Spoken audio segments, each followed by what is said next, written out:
Pero vamos a dar comienzo con la... Vamos a dar comienzo.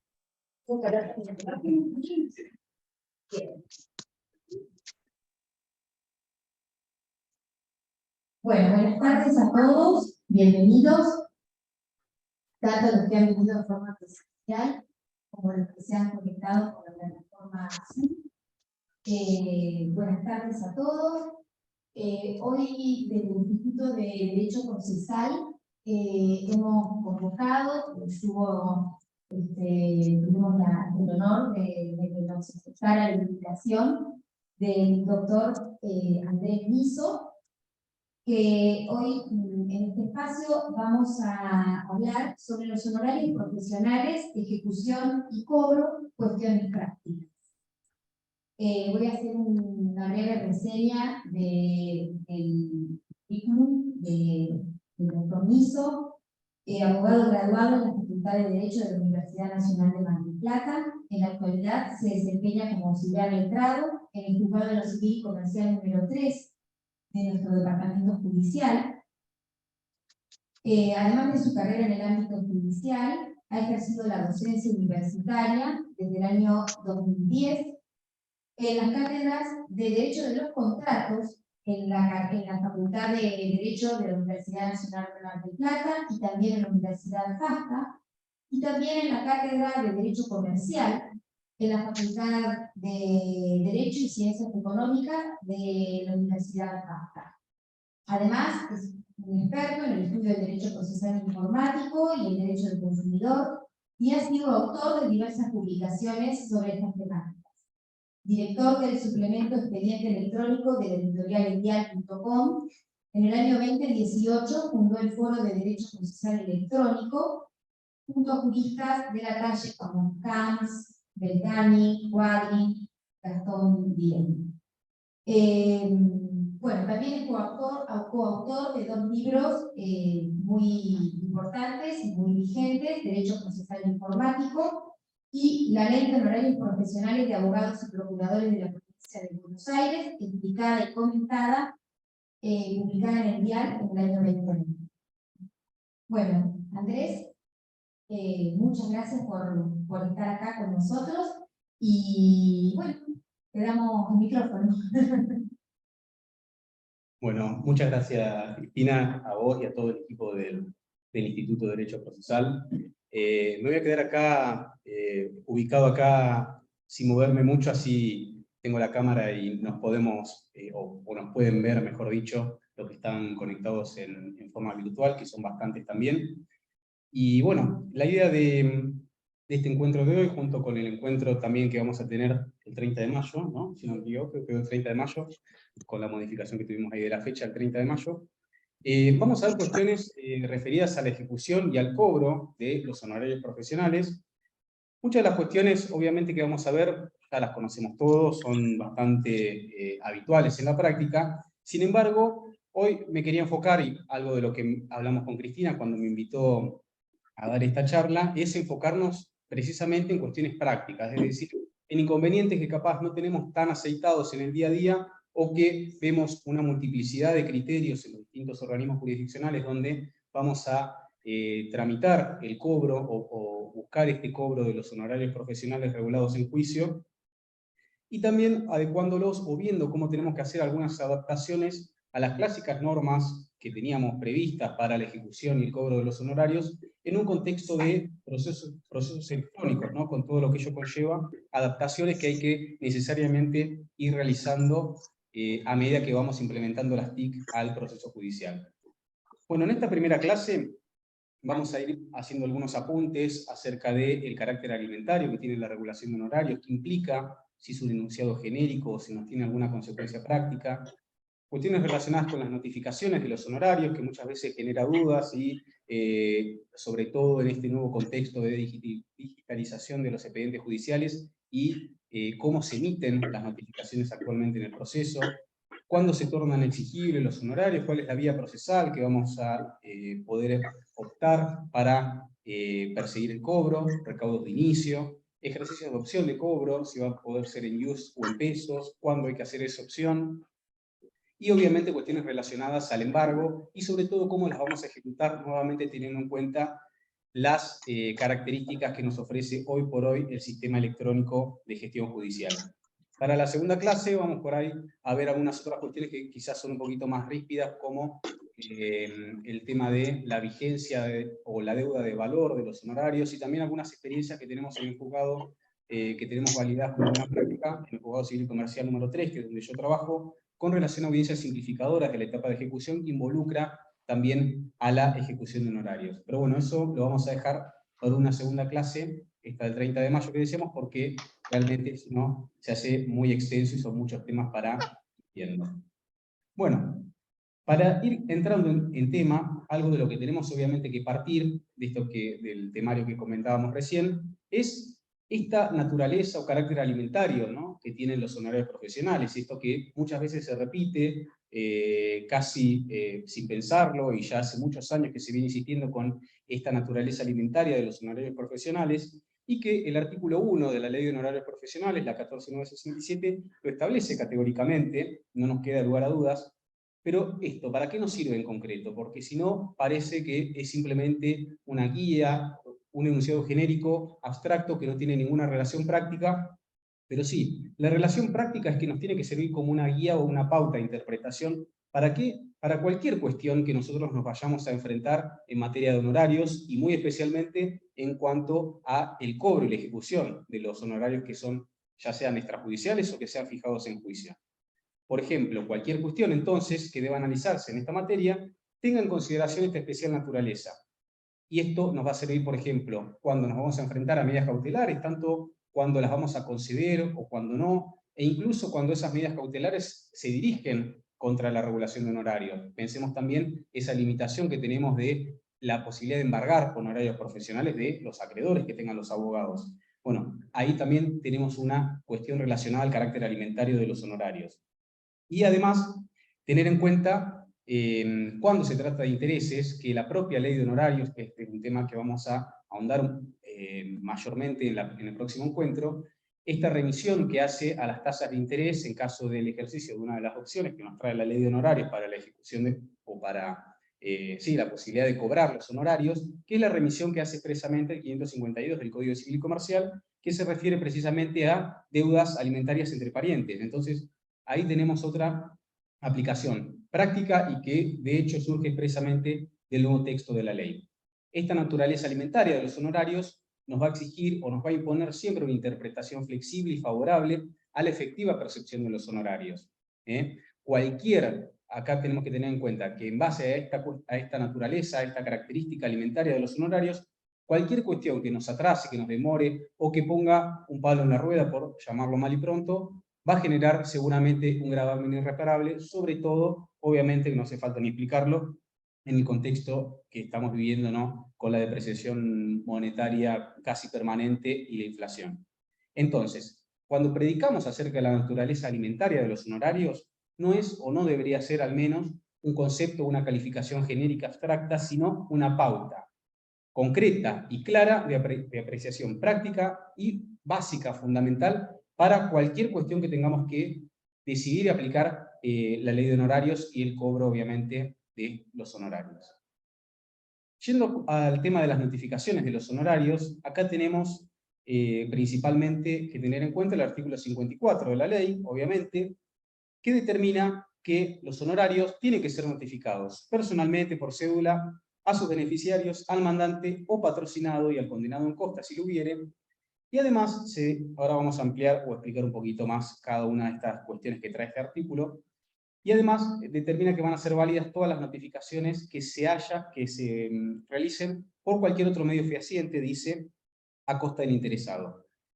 Aclara que los honorarios que sean a cargo del mandante o del patrocinado van a quedar firmes a su respecto, siempre y cuando la notificación la practiquemos en el domicilio real y a la contraparte en el domicilio constituido.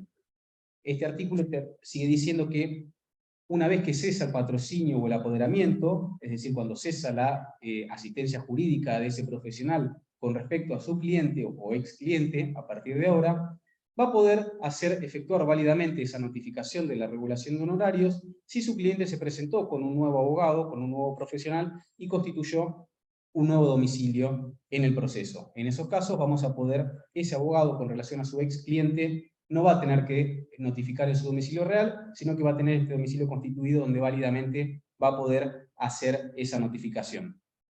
En todos los casos, obviamente, bajo pena de nulidad, determina el artículo, vamos a tener que, y más allá del medio que empleemos para la notificación, vamos a tener que transcribir el artículo 54 de la ley de honorarios. Y después, bueno, determina el plazo, que después vamos a volver sobre esto, el plazo en que tienen que ser abonados.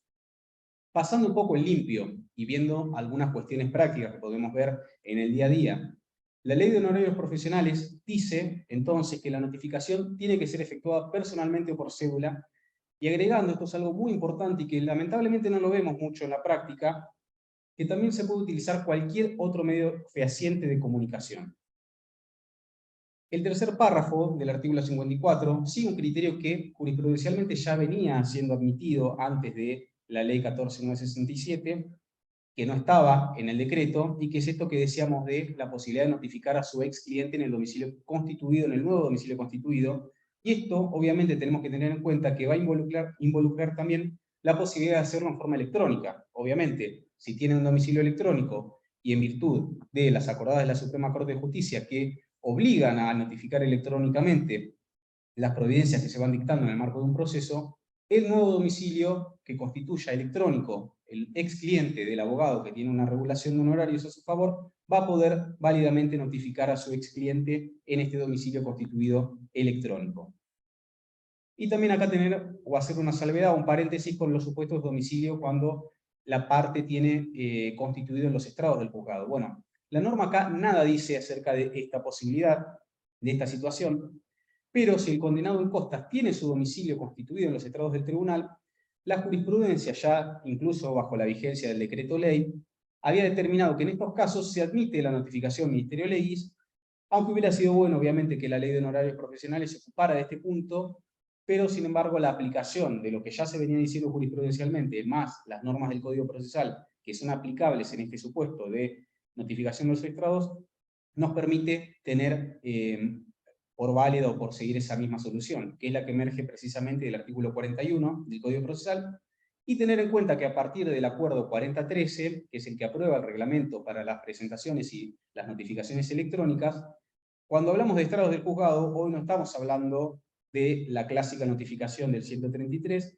sino que estamos hablando de esta previsión que trae ahora el reglamento, que sale del juego los artículos 10 y 11 de este reglamento de notificaciones y presentaciones electrónicas, que aprueba, reitero, el acuerdo 4013, que determina que las notificaciones en estos casos va a tenerse por operada los días martes y viernes posterior a la fecha, al día que se hubiera publicado en la mesa de entradas virtual. Esa salvedad a tener en cuenta cuando hablamos hoy en marco de proceso electrónico.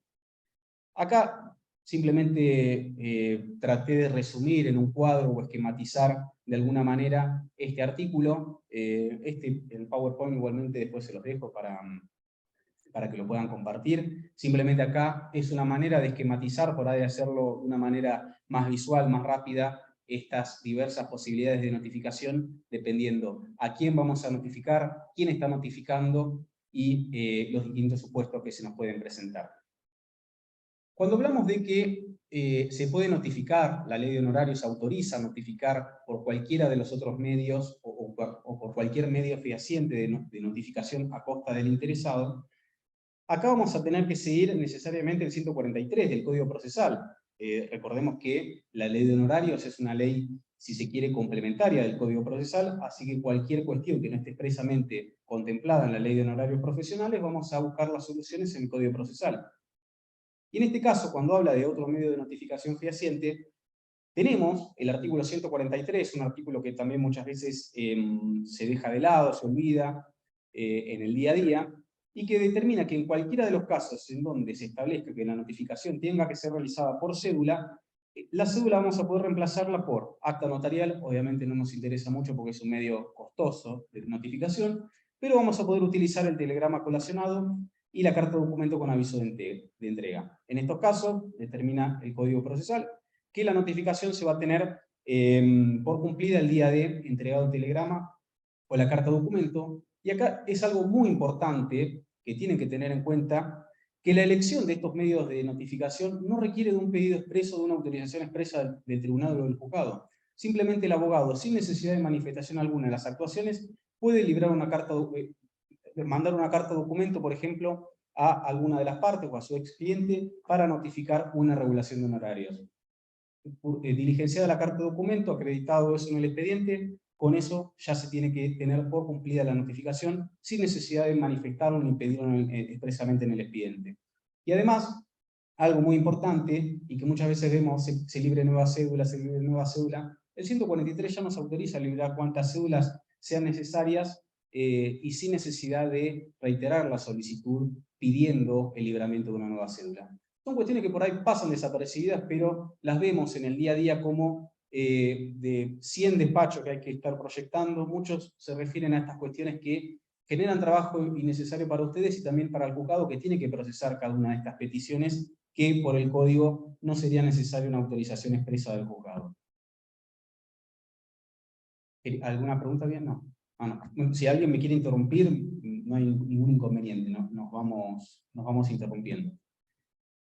Otra cuestión que hay que tener en cuenta cuando hablamos de estas adecuaciones que tiene que tener el sistema de notificaciones que establece tanto el Código Procesal, ¿no?, pero en especial la Ley de Honorarios Profesionales, ¿qué sucede con, por ejemplo, las notificaciones electrónicas automatizadas? Este procedimiento que también se implementó a partir del Acuerdo 4013 de la Suprema Corte de Justicia, y en estos casos la notificación, recordemos además, que tiene que ser con transcripción del artículo 54 de la Ley de Honorarios bajo pena de nulidad. ¿Qué quiere decir esto? Que si no está transcripto ese artículo en la notificación, no vamos a poder tener por válida esa notificación a los fines de lograr que esos honorarios sean exigibles y mucho menos perseguir el cobro.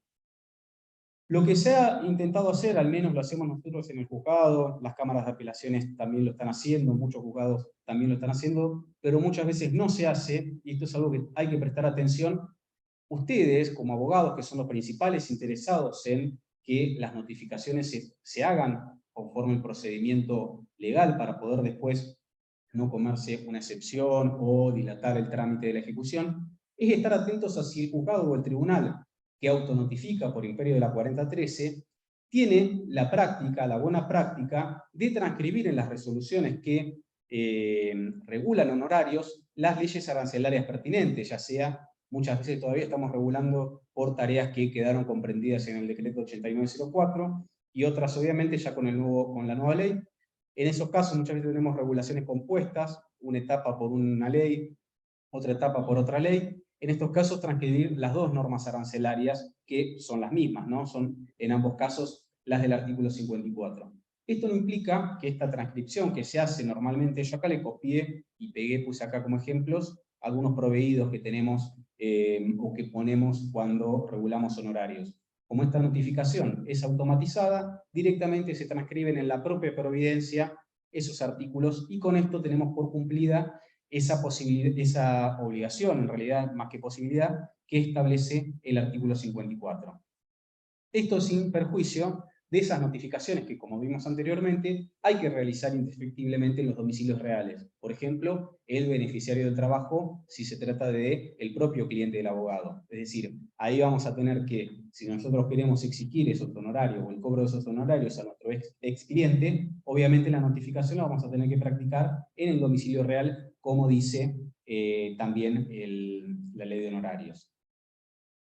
Otra cuestión a tener en cuenta, y que esto es incluso menos utilizado o menos observado que la transcripción del 54 en los provedidos, es tener en cuenta el impacto que tuvo el acuerdo 3989, también de la Suprema Corte, y que es aquel acuerdo, por ahí para el que no lo tiene con el número, que creó el registro de domicilios electrónicos, ¿no? Y que nos permite notificar una serie de actos procesales en domicilios electrónicos que están incluidos en una base de datos, en un registro, y que son actos procesales realmente muy importantes. Bueno, más allá de todo el impacto positivo, entiendo yo, que generó este acuerdo en la Administración de Justicia y en la tramitación de los juicios, en particular para la notificación de traslados de demandas y demás, fíjense en que el artículo 1 de este acuerdo determina que se va a aplicar, más allá de todos esos supuestos que enumera, lo vamos a aplicar esos domicilios electrónicos que están en el registro del acuerdo 3989, van a funcionar para todos aquellos casos en que, de acuerdo a la legislación vigente,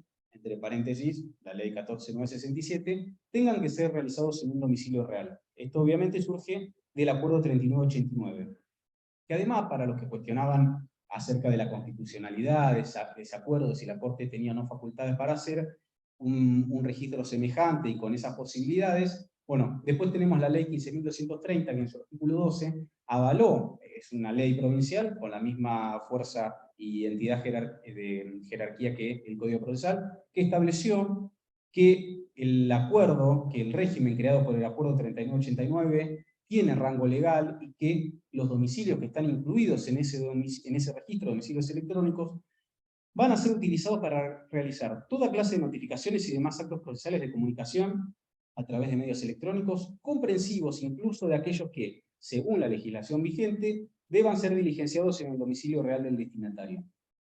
¿Qué implica todo esto? Bueno, ¿cuáles son las personas? Más o menos, ya seguramente las conozcan, pero repasamos que son muy importantes: personas jurídicas y organismos que tengan convenio con la Corte, el fiscal de Estado, el asesor general del gobierno, fiscal de Estado importantísimo para cuestiones de honorarios profesionales, ¿no? En materia de amparos, obviamente, municipios y entes descentralizados, bancos y entidades financieras, compañías de seguros, aseguradoras de riesgo de trabajo, prestatarias de servicios públicos, grandes establecimientos comerciales y prestadores de servicios de salud. Son a grandes rasgos las personas que tienen que estar obligatoriamente incluidas y tener un domicilio electrónico inscripto en el registro. ¿Y esto qué nos va a permitir? Bueno, precisamente que las notificaciones que tengamos que hacer a estas personas que están incluidas en el registro en sus domicilios reales, vamos a poder hacerlas válidamente en estos domicilios que están incorporadas en el registro de domicilios electrónicos de la Corte. Nosotros tratamos de, a veces se nos pasa, pero tratamos de prestar atención cuando ese destinatario, por ejemplo, pensemos en el caso de la Municipalidad de General Pueyrredón, como en este ejemplo que yo pongo acá, o en el caso de Telefónica de Argentina, teníamos un juicio hace unos días que sacamos la sentencia y regulamos honorarios, también tiene un domicilio electrónico inscripto porque tiene un convenio con la Corte. Cualquier persona que tenga que estar incluida en el registro de domicilios electrónicos, directamente nosotros, además de incorporarle en este despacho donde regulamos honorarios el domicilio electrónico constituido en ese proceso, vamos a incorporar también, esto lo tiene que hacer el juzgado, pero también lo pueden hacer ustedes si el juzgado no lo hizo. Vamos a incorporar en ese despacho el domicilio electrónico que esa persona tiene constituida o registrada, mejor dicho, en el registro de domicilios electrónicos. En estos casos vamos a tener por válida esa notificación en los términos de la ley arancelaria y, por ejemplo, el abogado de la municipalidad no sería acá en este caso porque no le puede reclamar honorarios a la propia municipalidad por el régimen que tienen, pero el de Telefónica, por ejemplo, si pudiera o si quisiera el abogado de Telefónica reclamarle y perseguir el cobro de los honorarios regulados en ese despacho a su cliente, que es Telefónica, con esa notificación efectuada en el domicilio electrónico que tiene Telefónica en el registro, vamos a tener por válido la notificación en los términos del 54 y va a poder reclamar válidamente los honorarios, se van a tornar exigibles directamente sin necesidad de que tenga que hacer una cédula adicional, diligenciar en el domicilio real de Telefónica en Capital Federal, etc.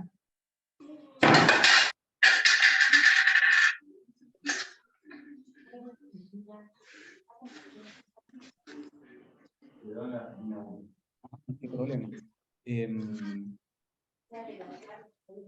A ver, si no dejo de compartir, a ver si vuelvo a compartir. No, está bien. Igual como les decía, esto lo dejamos acá, ¿no?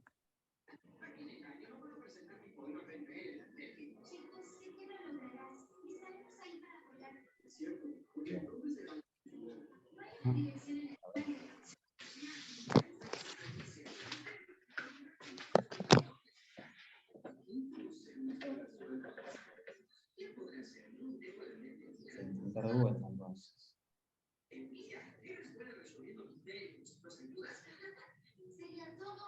A ver, ahí no sé si ven otra.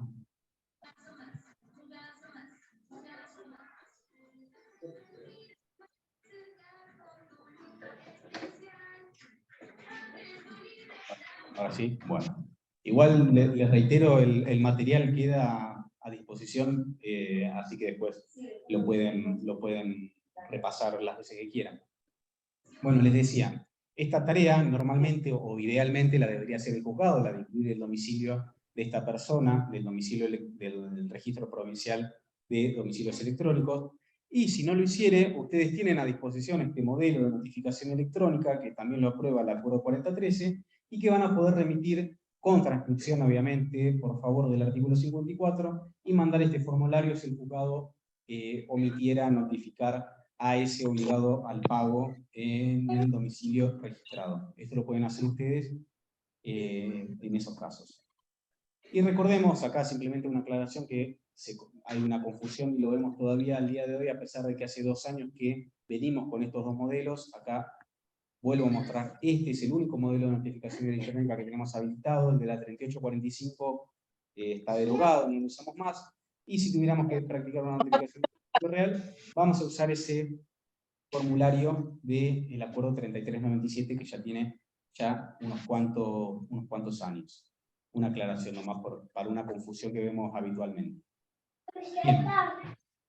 ¿Cuándo adquieren firmeza los honorarios de primera instancia? Supongamos que fueron apelados estos honorarios. Bueno, acá hemos tenido casos donde se ha planteado abusivamente, entiendo yo, ¿no?, que los honorarios no eran exigibles, sino hasta, o que eran exigibles desde el momento de la regulación de primera instancia y que se volvían retroactivos. Bueno, no. Acá la ley de honorarios es clara, la firmeza se adquiere con la firmeza, obviamente, y esa firmeza deriva de la confirmación o la modificación de los honorarios en segunda instancia en caso de que hubieran sido apelados.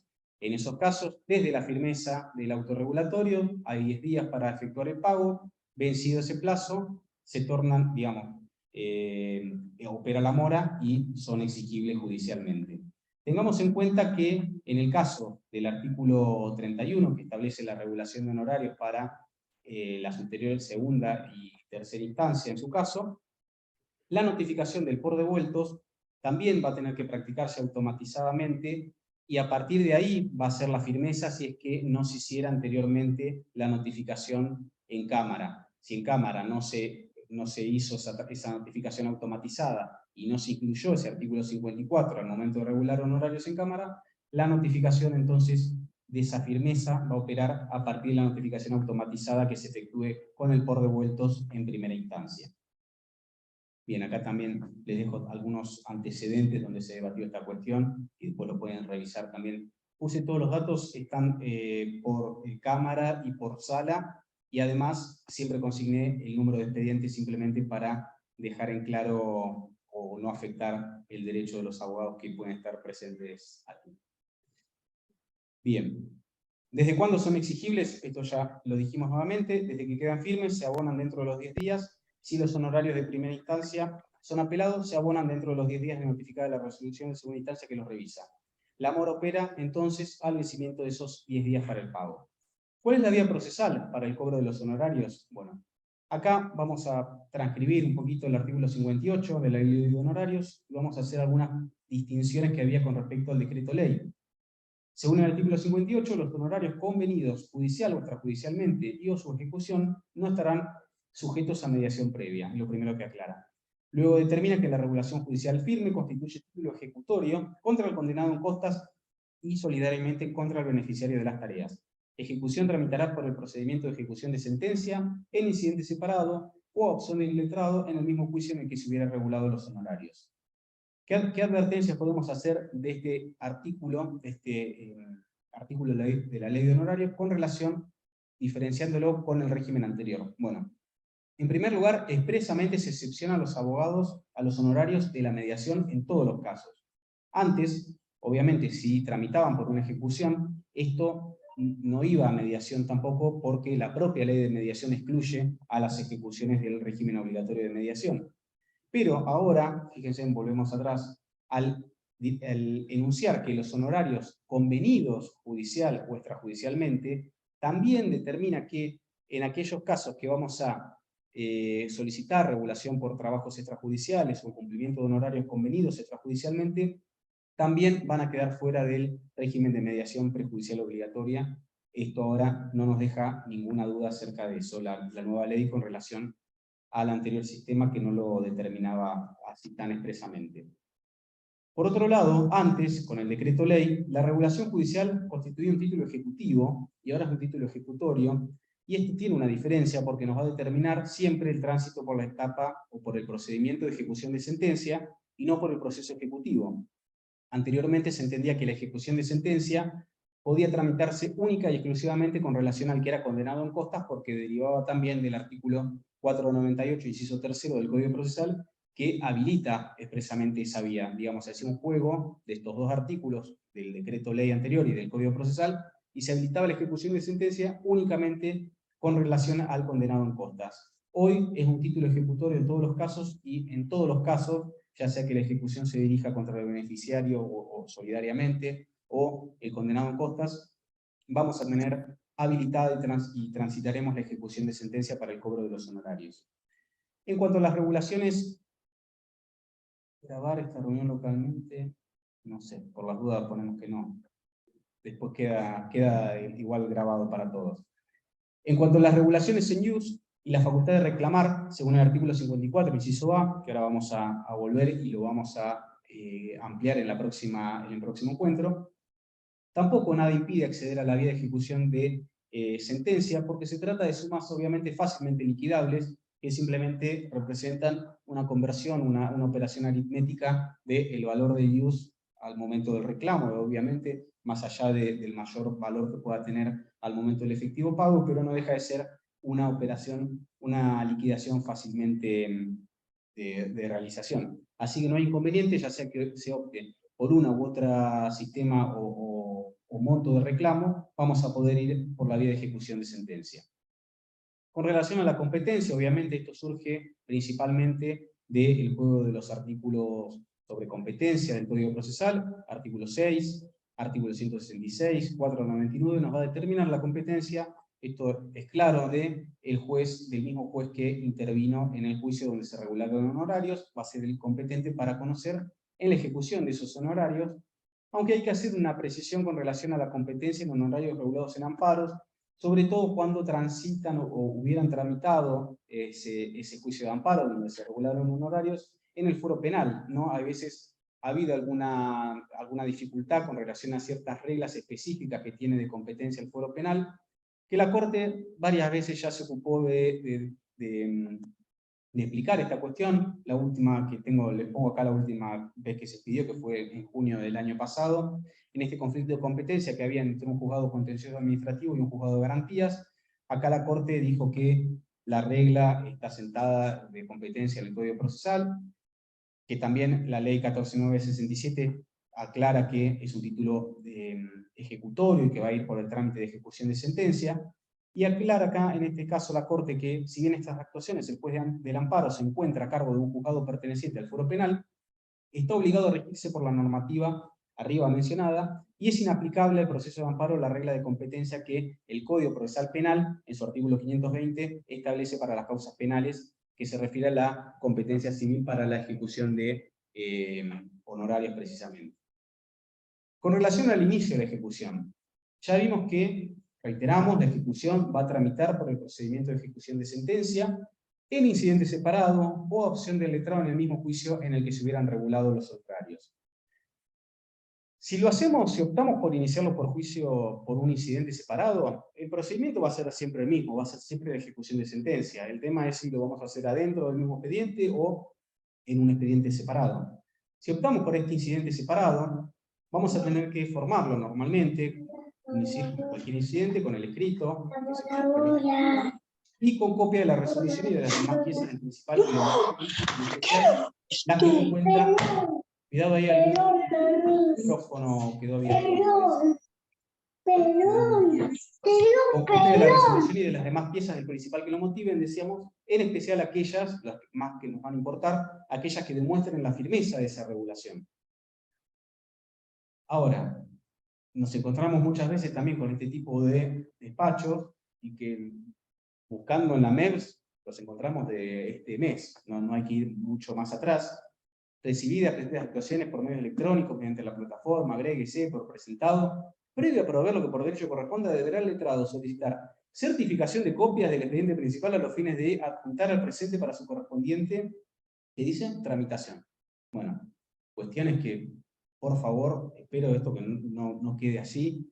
No podemos seguir admitiendo este tipo de cosas cuando estamos tramitando un expediente íntegramente digital, y eran copias digitales, todo digital, todo disponible, y exigen copias certificadas al propio juzgado que las procure el abogado. Bueno, son cuestiones que hay que ir, o ya deberíamos tenerlas no revisadas, cuestiones que no van más. Además, estamos hablando con la vigencia del Acuerdo 4013, nuevamente, que expresamente el artículo 7 determina que en los casos en que la legislación procesal requiere acompañamiento de copias, de escritos y de documentos, esa carga la vamos a tener por cumplida con la agregación de un documento en formato digital, supongamos, pero incluso si se trata de piezas que ya obran en un expediente digital, lo único que le va a bastar al interesado, al que promueve esta ejecución, va a ser individualizar en forma precisa y la indicación sobre su disponibilidad a través de los sistemas de consulta de causa. Esto es lo que un juzgado tendría que verificar y ver si está esa documentación que es necesaria para tramitar ese incidente y darle curso directamente.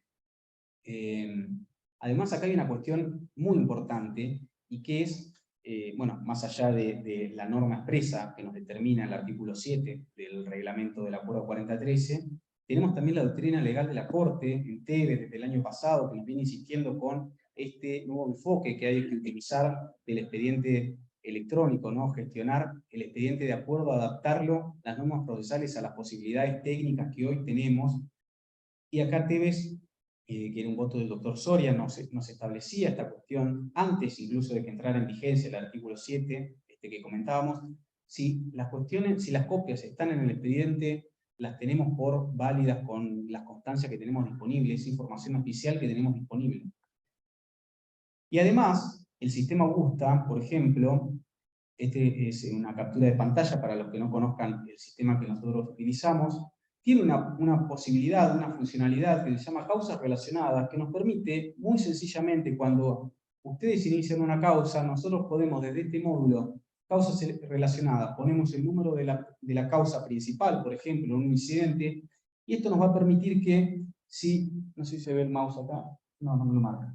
Si nosotros arriba tenemos tildamos ahí, causas relacionadas, que lo tengo marcado en rojo, una vez que están relacionadas, yo tildo ahí y puedo ver todos los trámites que hay en una u otra causa. Entonces, del incidente yo puedo ver directamente todo lo del principal, sin necesidad de estar copiando un trámite en otro, o de agregando información, o de duplicando información, cuando todo lo tenemos disponible y la herramienta está en el propio sistema de gestión, que nos permite visualizar todas las constancias que van a ser necesarias para esa ejecución. Con lo cual, cuando ustedes inician una ejecución de honorarios, por ejemplo, si lo hacen por el portal, en el sistema de inicio de causas, simplemente con limitarse. Si ustedes quieren acompañar de la MEB las constancias y demás, incorporarlas, macanudo lo pueden hacer, y si no lo hacen, indiquen expresamente, precisamente, en dónde o qué fecha es cada una de las resoluciones o las constancias en donde están las notificaciones en caso de que no surjan de la propia resolución. Y además, nosotros con esta funcionalidad, nosotros hablo de esta parte interna de la pantalla, lo que nosotros podemos verificar son cuestiones mucho más interesantes o con mayor detalle de las que ustedes pueden ver a través de la MEP. Porque si se trata de un despacho autonotificable, donde tenemos el artículo 54, y si esa autonotificación fue efectuada en un domicilio del registro de domicilios electrónicos, nosotros por sistema lo vamos a poder ver muy fácilmente, mucho más fácilmente que ustedes, y vamos a poder verificar muy fácilmente si esa resolución es exigible y si podemos darle curso a esa ejecución. Con lo cual, con esta posibilidad que técnicamente nos ofrece el sistema, y con las normas que les digo, en especial el acuerdo 4013 y esta doctrina de la Corte, simplemente con la indicación de las copias en donde están, podría ser completamente válido el inicio de la ejecución. Y acá muchas veces nosotros desde los juzgados a veces requerimos que se inicie por vía separada, más allá de esta opción. A veces parece un capricho, o algunos letrados lo entienden como un capricho el juzgado, y efectivamente tienen la opción de hacerlo en el juicio principal. Pero hoy por hoy, que lo pueden hacer de una manera súper sencilla en el portal, dan inicio a la causa, y nosotros relacionamos la causa, y tenemos todos los trámites. Si en el principal estamos ejecutando también, por ejemplo, el capital principal por el proceso en sí, muchas veces puede complicarse. Si un embargo está trabado, dónde viene la plata, nos genera cuestiones que confunden bastante la tramitación del expediente, que a nosotros desde la gestión interna nos simplifica mucho tenerlo por separado. Capaz que esto uno en los despachos, a veces cuando le dice inícielo por vía separada, no le explica, o es antipático, y obviamente la facultad legal de hacerlo, la opción está para el abogado, pero desde el punto de vista práctico simplifica mucho, y realmente el abogado hoy por hoy es un escrito que inicia por el portal e indica estas constancias que nosotros tenemos o necesitamos para darle curso a la ejecución, lo relacionamos y queda todo mucho más prolijo, y en definitiva creo que repercute en una buena economía procesal más allá de esta doble generación. Pero bueno, muchas veces esto por ahí hay que explicarlo y que no queda simplemente como un capricho del juez de turno que le tocó dictar ese proveído. Bueno, con relación a la gratuidad de la ejecución, obviamente ya lo sabemos, igual uno rastrea en la MEP y es increíble la cantidad de veces que exigen, cumpla con el bono, cumpla con el anticipo, bueno, cuestiones tan claras, ¿no?, que hay que, parece que, repasarlas. Pero bueno, esto sabemos está exento de todo gravamen, no se paga la tasa, no se paga contribución, no se paga aportes, más allá después de cualquier otra cuestión que se le pueda requerir, incluir en la liquidación final, si se hubiera efectuado el gasto, al que resulte condenado en costas en esta ejecución. Esta gratuidad es importante señalar que alcanza las retribuciones fijadas a favor de los mediadores. Hablo de retribución por las dudas si hay algún mediador que se enoja cuando decimos honorarios. Tenemos mediadoras ahí, muy bien. No, si está el doctor Stinson y digo honorarios, me tira algo por la cabeza. Así que tratamos también ahora mientras esté la plata, como se llame, no importa. Pero bueno, tratamos de... No lo estamos, ya no lo estamos. Después la cámara es otra cosa. Nosotros en el juzgado no lo estamos aplicando ya hace rato. Ya aplicamos el decreto 600, ya no importa las... Pero bueno, para hablar con precisión y que nadie se sienta ofendido, retribución de los mediadores, también esta ejecución va a estar exenta de todo gravamen, carga e imposición, y esto también ya lo dijo la Cámara, en particular la Sala 2, ya lo dijo varias veces, desde el 2018, por lo menos donde tenemos noticia, ya nos viene explicando, nos viene retando alguna vez que se lo hemos pedido. Se entiende que alcanza la ley de honorarios profesionales, es extensiva a todo lo que es cobro de honorarios de los mediadores. Habla de los abogados intervinientes en la mediación, entiende que también el abogado en función de mediador también queda comprendido en este concepto de gratuidad y de inexigibilidad de todo tipo de cargas. Bien, acá esta es una de las cuestiones, digamos, más trascendentes que, como decía, como lo dejo como para el enganche para la próxima clase, lo vamos a ampliar un poco más. Esta opción del artículo 54, que por ahora nos vamos a limitar que cuando iniciamos la ejecución es la oportunidad en que nosotros tenemos que hacer esta opción, es decir, el artículo 54 nos permite, una vez que los honorarios están en situación de mora, podemos reclamar los honorarios expresados en la unidad ius prevista en la ley, con más un interés puro, entre comillas, podemos llamarlo del 12%, un interés puro generoso del 12%, o reclamar los honorarios regulados convertidos al momento de la mora en moneda de curso legal, con más el interés del 552 del Código Civil. ¿Cuándo es el momento? Bueno, es esta la oportunidad. Cuando nosotros iniciamos la ejecución de honorarios es la oportunidad, el momento que tenemos que decir si vamos a optar por esta posibilidad del inciso A o la posibilidad del inciso B. Cuando iniciamos la ejecución, no tiene que dar lugar a dudas cuál es la opción que ustedes están eligiendo. Es muy importante, y si no lo hacen, el juzgado debería exigirles que aclaren, a ver, cuál es la opción, porque tiene consecuencias después cuando vamos a dictar la sentencia, ¿no? Que tenemos que ajustarnos obviamente a la pretensión del abogado. Y tiene que expresar el monto cuando, por ejemplo, hacemos opción por una u otra. Bueno, esto obviamente, esta opción que tienen los abogados, por la ley arancelaria, de optar por un u otro sistema de cobro, hay que conciliarlo de alguna manera con las deudas de valor del 772 y también con las reglas procesales que nos exigen, cuando vamos a formalizar una pretensión, indicar el monto del reclamo. Bueno, si vamos por la opción A, vamos a expresar los honorarios en cantidad de use, indicando simplemente, y al solo efecto de cuantificar el reclamo, y además nos va a servir, nos va a dar pie para estimar dinerariamente una medida de embargo, por ejemplo, el importe en moneda de curso legal, pero acá sí vamos a aclarar que esto es sin perjuicio del reajuste o mayor valor que pudiera corresponder a la fecha del efectivo pago.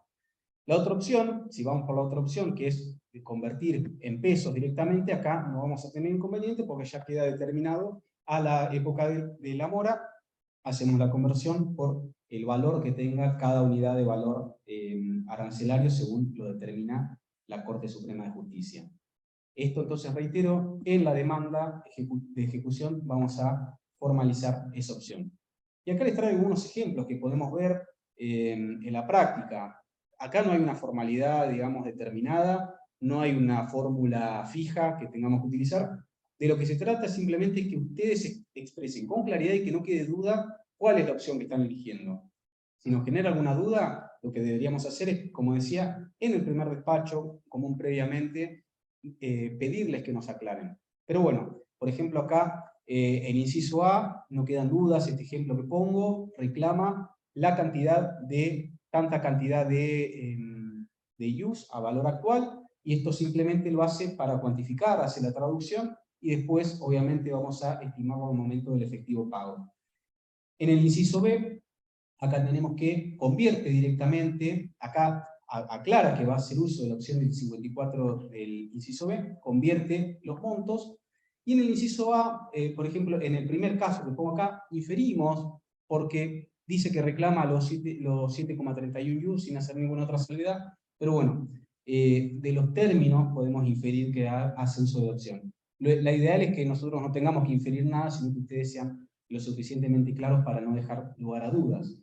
Pero ha sucedido también que ha habido un absoluto silencio en la elección, y acá, por ejemplo, tenemos la jurisprudencia de la Cámara Contencioso Administrativo que determina que en aquellos casos donde se ha guardado completo silencio acerca de la opción que el 54 faculta a realizar a los abogados, y que no se puede inferir de ninguna manera cuál es la opción que eligió, bastarse por el segundo inciso que conlleva cuando ello no pueda vislumbrarse, dejarse por la primera de las opciones, porque entiende que al ser una tasa de interés menor, y obviamente siempre que haya incluido en la petición la inclusión de intereses, se entiende que por ser una tasa menor es la que va más allá de otras cuestiones que después ha resuelto la Cámara Contenciosa y que han tenido bastante influencia o ha dejado medio en letra muerta esto, pero no nos vamos a adelantar, eso lo vamos a dejar para el segundo encuentro. Ahora lo que nos interesa advertir es que, según la Cámara Contenciosa, si nosotros no hicimos uso expreso de la opción,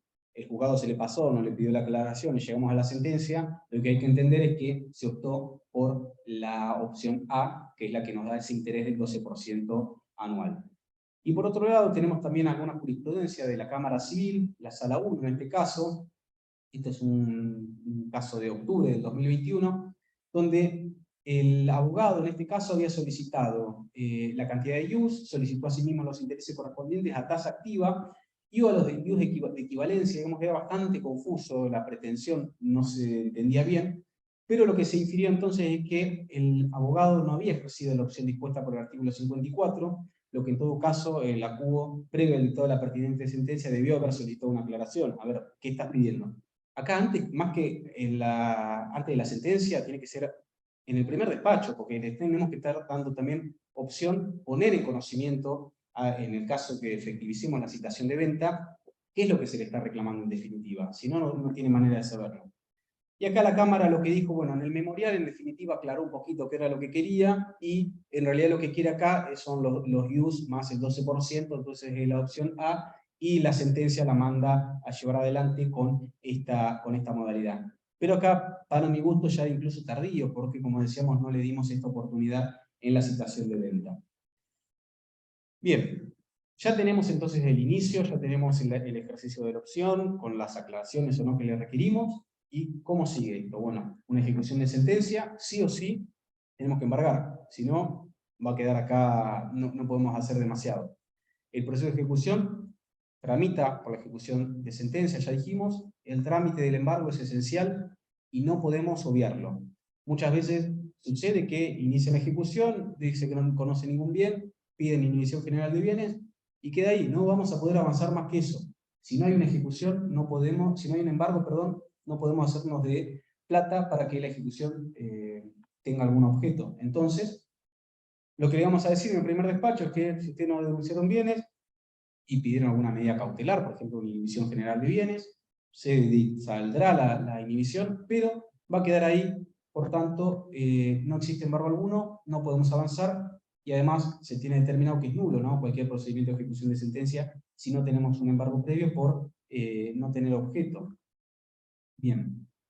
Acá voy a enumerar los supuestos más comunes que tenemos en cuanto a la posibilidad de embargar bienes, cuál es el despacho que nos vamos a generalmente encontrar ante la solicitud de embargo, según cada tipo de bien que tengamos, y algunas particularidades también a la inscripción o a la toma de razón de las medidas de embargo que eventualmente se dicten, teniendo en cuenta las modalidades de actuación digital, ¿no?, que hoy por hoy tenemos. En cuanto a los bienes muebles, esto ya lo conocemos, es sencillo, no hay mucha novedad acá. Vamos a librar un mandamiento, se embargarán o no los bienes que haya en el domicilio del deudor. En ese mismo acto, que está el deudor, lo vamos a citar de venta, para que en 5 días venga o ponga las excepciones que considere y continúe el trámite. Acá nuevamente no hay bienes para embargar, nos quedamos acá. Embargo de haberes, otro de los supuestos más comunes que tenemos, bueno, trabamos embargo de sueldos y demás. Acá con la salvedad de que muchas veces podemos encontrarnos con una empleadora que tenga un domicilio electrónico en el registro de domicilios electrónicos, y vamos a poder efectivizarlo muy fácilmente mediante el libramiento de un oficio electrónico. Si no, lo van a tener que librar, diligenciar ustedes. Recuerden que los oficios se van a librar con este procedimiento que ya conocemos. Lo envían a Confronte, como es un embargo, lo va a tener que firmar el funcionario, se los remite a ustedes, los bajan, código QR, y ahí se lo mandan por mail, van al establecimiento. Sí. El embargo de haberes. Ya que ahora por ley y es de orden público que tiene carácter alimentario, ¿se embarga igual por el 20% o se puede embargar por un monto mayor? Sí, no, se sigue utilizando los topes legales. Esta interpretación que hay jurisprudencial, que viene incluso de la Corte también, que esa asimilación de carácter alimentario, más allá de esta pauta orientadora y guía de actuación que vimos al principio, no implica equipararlos a una cuota alimentaria en sentido estricto. Y esto, estaba buena la pregunta porque tiene que ver con el embargo de jubilaciones también, que al día de hoy, fíjense en jurisprudencia que vemos muy reciente, del 2023, de la Cámara Local, Sala 2, Sala 1, también todas las salas nos vienen diciendo que este carácter alimentario o esta naturaleza alimentaria de los honorarios no implica que sean cuotas alimentarias, y por lo tanto entienden que quedan fuera de estos supuestos que excepcionalmente nos permiten embargar haberes previsionales en el ámbito nacional, obviamente, si se tratan de prestaciones regidas por la ley 24.241, que establece la inembargabilidad de las jubilaciones. Acá también traigo más fallos. Todas las salas han sido bastante consistentes con esto, y también sucede con los haberes que están regidos por el sistema del IPS, ¿no?, por el decreto 9650, que establece un principio similar en cuanto a la embargabilidad, salvo que sean cuotas alimentarias, que no sería lo que... No, está determinado, digamos, bastante asentado esa imposibilidad de acudir al embargo.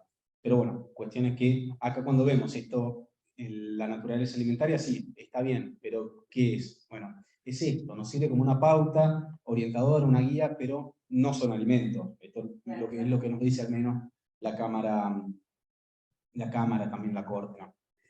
Bueno, otra de las cuestiones, y en esto también se ha acelerado muchísimo, es el embargo de cuando conocemos que tiene algún fondo en alguna cuenta bancaria. En este caso, está bueno hoy por hoy, es muy sencillo la traba de la medida, porque las entidades financieras, los bancos y entidades financieras son uno de los sujetos obligados a estar en el sistema del registro de domicilios electrónicos, con lo cual normalmente vamos a tener un domicilio electrónico para poder notificar la medida. En estos casos se va a librar oficio, obviamente, y lo vamos a hacer. Tengan en cuenta esto como un dato práctico.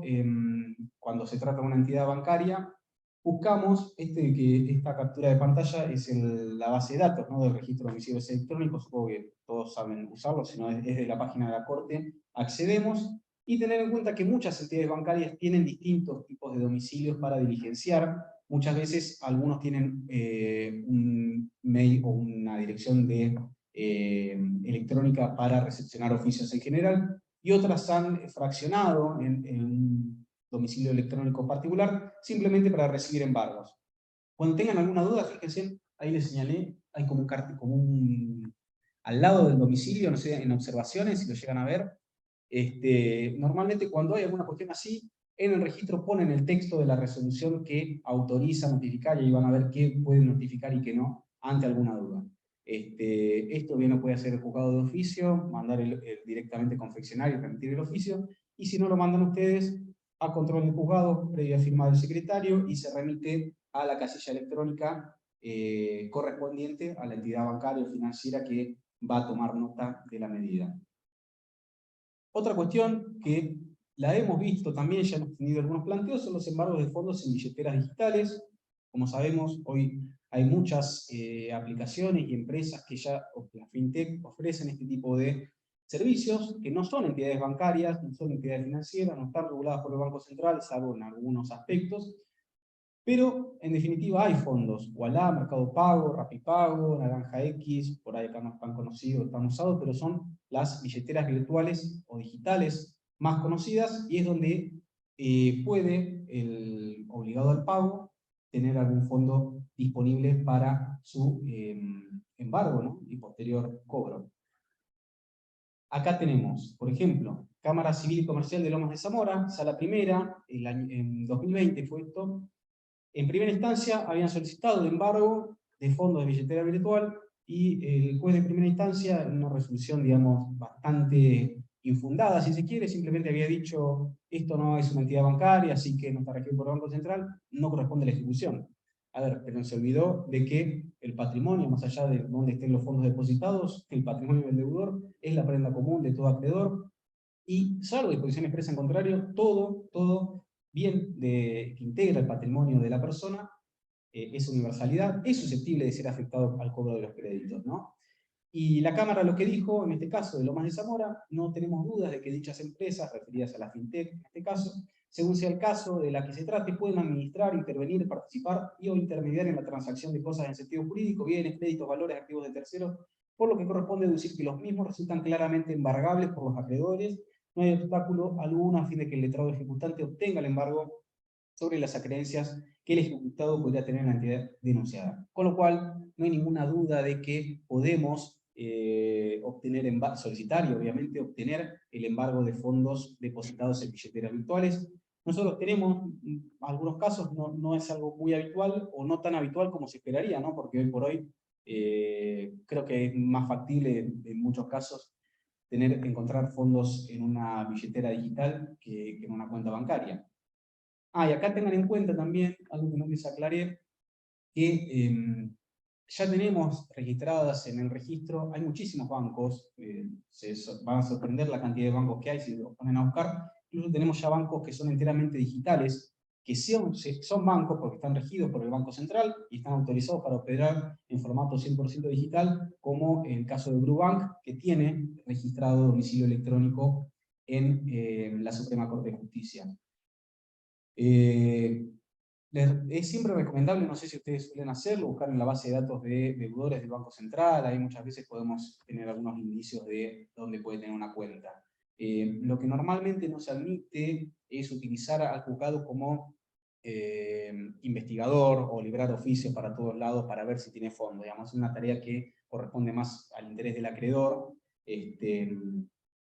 Pero bueno, están esas herramientas como para ir viendo algún indicio de donde puede haber algún fondo.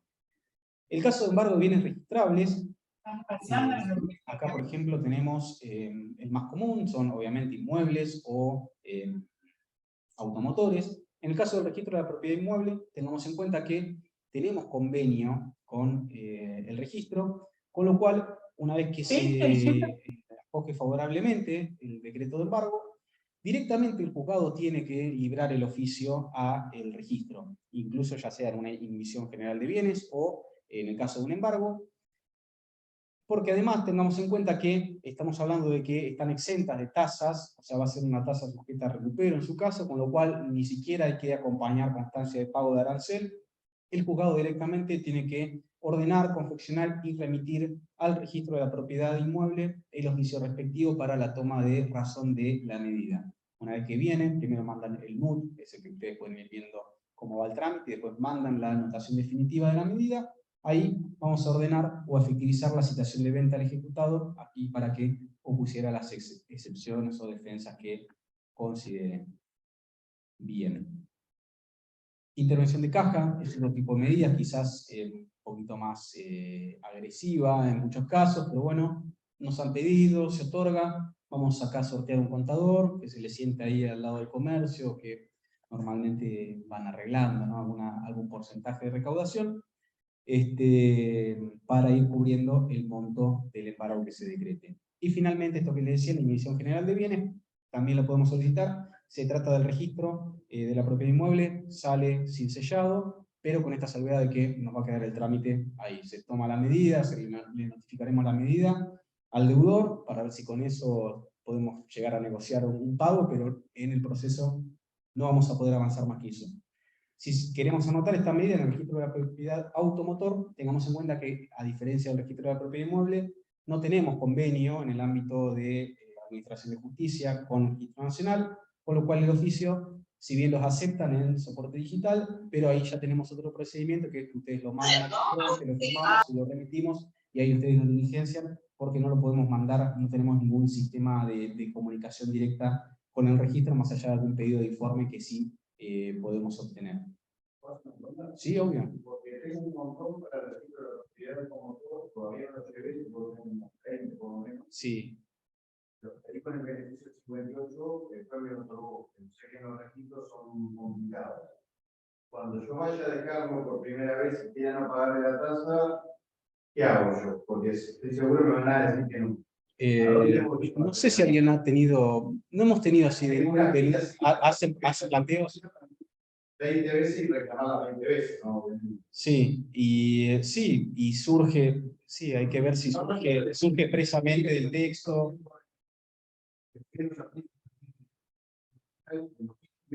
Sí. También soy mandatario, sé cómo son. Sí. Si no pones plata no te quieren recibir nada. Sí. Entonces no sé si voy a tener que acá al colegio y recibir. Yo pensé que va a haber un cortocircuito ahí. Sí, bueno, ahí sí, por ahí. Dice beneficio de gratuidad, el artículo 58, tercer párrafo, el de honorarios, todo, pero que lo recibe siempre trae un P. Sí, sí, ahí, ¿Qué va a pasar? ahí es la gestión de ustedes o la gestión del colegio, quizás, bueno. No, yo no trabajo en el registro, claro, ni tampoco acá en el colegio, pero bueno, entiendo que por ahí es una gestión colegial. Sí. Cuando me digan que es una y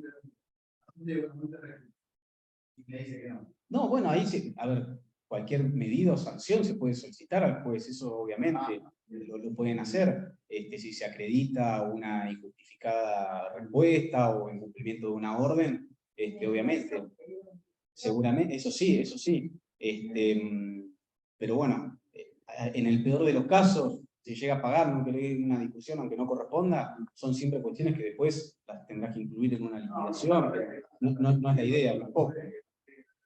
No, no, seguro. Llega un momento que son las 3 de la tarde y cada 10 personas en 10 mesas de entrada. Seguro, seguro. Ahí, bueno, sí, por ahí una gestión, o si es algo que se presenta habitualmente, quizás una gestión colegial, o bueno, si no, pedir al juez algún tipo de intimación o alguna medida que se pueda ir tomando. Bien, en cualquiera de los casos de embargos que hayamos tomado, siempre recordemos embargos, ¿no?, que hayamos logrado efectivizar, vamos a cumplir entonces con la notificación de la citación de venta, que acá también tenemos que tener en cuenta en qué domicilio lo vamos a poder hacer. Se ha dicho que si es efectuado el domicilio constituido por el obligado del pago en el expediente principal, es válido. En otros casos han dicho que si se ejecutan contra el ex cliente va a corresponder la notificación en el domicilio real, porque equiparan esta notificación, estamos hablando de la notificación de la citación de venta, ¿no?, ya no de la regulación de honorarios. Esto lo equiparan a la notificación de una demanda, entonces bueno, para resguardar todos esos condimentos del derecho de defensa, lo hacemos en el domicilio real, con la salvedad nuevamente que si tiene domicilio electrónico en el registro, lo vamos a poder hacer ahí válidamente, al igual que en un domicilio real. Y esto que lo último que ponía acá, en ciertos casos ese domicilio podrá reemplazarse por uno electrónico si la destinataria está incorporada al régimen del acuerdo 3989. También la notificación de la citación de venta se ha admitido, si bien este es un fallo de la Sala 1 local, se ha admitido a pesar de la letra del 143, por carta o documento, por ejemplo, que es uno de los supuestos que quedarían en principio excluidos. Bueno, en este caso se autorizó, acá tener en cuenta que se trataba excepcionalmente del contexto de pandemia, donde se habían habilitado algunas flexibilizaciones en materia de notificaciones, lo que no quita que, si se verifica una situación, esperemos que una otra pandemia no, que ya está formalmente superada según la Organización Mundial de la Salud, pero cualquier otra situación que nos implique alguna situación excepcional, podremos plantearla y ver si será posible o viable la notificación de la citación de venta por carta o documento. Bueno, algunas cuestiones acá ya accesorias, si se quiere. En algunos casos se planteó, por ejemplo, una falta de legitimación por la inclusión de aportes previsionales en la ejecución, aunque no lo crean, abogados han planteado este tipo de cosas a colegas. Bueno, la legitimación obviamente es indiscutible del abogado, entendiéndose que el artículo 20, si bien el artículo 20 de la ley 6716 establece que son propiedad de la Caja de Previsión Social, la Cámara ha tenido oportunidad, hace poco, el año pasado en realidad, la Sala 2 dijo que los abogados obviamente están plenamente facultados legitimados al reclamo de los aportes, incluso en un expediente que lo pueden ver si quieren, ahí les dejo el número, de un juzgado civil 5 en este caso, la propia Caja de Previsión se le había requerido un informe y dijo, sí, los abogados tienen total legitimación activa para incluir en las ejecuciones de honorarios que promuevan el valor de los aportes. Esto se los dejo por si se llegan a topar con algún colega. Bueno, acá tenés esta jurisprudencia. No, son de la Caja, pero estás legitimado para perseguirlos. La primer proveído, me dicen que en realidad se van a generar aportes en el nuevo juicio de ejecución honorario y que ahí se van a pagar, pero que eso no lo puedo reclamar. Bueno. Los aportes del principal, ¿entiendes? Sí. Bueno, acá tenés jurisprudencia de la Cámara local. Incluso acá en este expediente, todo esto está disponible en la MEP, así que reitero solo los números para cuidar el decoro de todos y todas, pero está todo disponible en la MEP para buscarlo.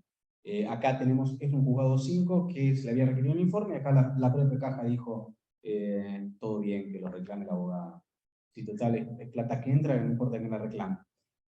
Bien, y como para ir cerrando hoy, un tema que también tuvo algunas idas y vueltas, es los honorarios por la ejecución en sí, ¿no? ¿Qué pasa? ¿Vamos a aplicar el 22, el mínimo, si el monto es insignificante o de escasa cuantía? Bueno, por empezar tenemos el artículo 41, que nos determina que las regulaciones se practican aplicando la mitad de la escala del 21, ¿no? Del 10 al 25, la mitad, sería en el trámite de ejecución de sentencia, pero a su vez el 22 nos dice que en todos los casos, cualquier fuera de actividad y órgano, están esos 7 IUs como mínimo, como piso. Bien, Cámara Civil y Comercial de Mar del Plata, hasta ahora viene insistiendo, hasta el año pasado, y después de esto no tengo tampoco novedad de que hubiera cambiado este criterio, tiene la idea de que el artículo 22 es inaplicable en proceso de ejecución de sentencia cuando, en este caso, se trataba de un amparo que otorga una regulación de honorario superior al mínimo legal, no obsta lo pretendido trámite que a priori parece autónomo, porque es una ejecución que bien podría haber desarrollado dentro del principal. No sé qué tiene que ver esto, pero es lo que entiende la Sala 1. ¿Cómo? Sí, no importa dónde se haga, está ese mínimo del artículo 22, que Sala 1 entiende que es inaplicable porque, más cuando no se hace por incidente separado. Pero bueno, después tenemos Sala 2, que en un caso donde, por ejemplo, acá en primera instancia habían regulado 2,18 IUs por esto estamos hablando de los honorarios por el trámite de la ejecución de sentencia, de estos honorarios. Apelado, las cámaras los elevó, puso el mínimo de 7 IUs. Esto es un fallo, una regulación de honorarios de cámara de Sala 2 de mayo de este año, que ya lo viene hace algunos meses ya manteniendo, que cambió el criterio, porque antes la Sala 2 también perforaba el piso de los 7 IUs. Acá en este caso empezó a cambiar el criterio, pero sin mayor explicación. No dijo nada, empezó a aplicar los 7 IUs. A diferencia de la Sala 3, que desde octubre del 2022 cambió el criterio y expresamente lo explicitó, porque antes venía diciendo, no aplicaba esta perforación del piso del artículo 22, pero a partir de octubre del 2022 empezó a decir que a partir del artículo 22 de la ley 14.967 es terminante el indicar que con prescindencia el contenido económico del asunto, la regulación de los profesionales de cada parte no puede ser inferior a 7 IUs, cualquiera fuera su actividad. Dijo que apoyándonos específicamente en ese artículo, consideramos que ya no existe margen para convalidar la reducción dispuesta en la instancia de origen, que se fundó en el 1255 y en el 17, la Constitución Nacional, debiendo elevarse el importe de los honorarios apelados al mínimo de 7 IUs arancelarios. Acá la Cámara, la Sala 3 al menos, reconoció que venía aplicando un criterio distinto, pero que a partir de la ley 14.967, un nuevo estudio ya entiende que no corresponde apartarse de ese piso. Y también es importante destacar que este criterio de mantener el mínimo de los 7 IUs es también el que mantiene la Cámara Contencioso Administrativo, en este caso por mayoría de los doctores Mora, Usil, Richitelli. Acá hace un apartamiento normalmente y él considera que queda en minoría diciendo siempre que se puede ir por debajo de los 7 IUs en el trámite de ejecución de sentencia cuando el monto del asunto así lo amerita. Pero la mayoría de la Cámara Contencioso, lo que viene resolviendo ahora, respeta el mínimo de los 7 IUs sin importar el monto que esté comprometido en la ejecución y sistemáticamente eleva aquellos honorarios que quedan por debajo de esa estimación. En este caso del extraigo, por ejemplo, se han regulado en primera instancia 1,24 IUs y obviamente por no respetar el mínimo legal era desajustado de derecho y lo elevaron a 7 IUs arancelarios. Esto es una cuestión, digamos, positiva, si se quiere, que tiene la Cámara Contencioso Administrativo, como para compensar algunas otras cuestiones no tan positivas que vamos a hablar con más detenimiento en el segundo encuentro. Bueno, con esto termino con los temas de hoy para no hacerlo tan extenso y poder dedicarle más tiempo a otros temas que por ahí nos van a llevar más en el próximo encuentro. Así que bueno, muchas gracias por la atención a los que están presentes, a los que están ahí virtualmente, y nos quedamos a charlar. Cualquier pregunta, creo que había una. Sí. No hay bien, no hay arreglo. Un caso que se está dando bastante asiduamente. Se van a trabajar al exterior. Problema con la notificación. Notificación. ¿Cómo notificar? Bueno, igual si no tiene nada acá, tampoco no vamos a avanzar más que ahí. La inhibición nos va a quedar notificarle la inhibición en algún momento, por 197, pero más que eso no vamos a poder hacer. Y renovarla, esperar a que alguna vez vuelve.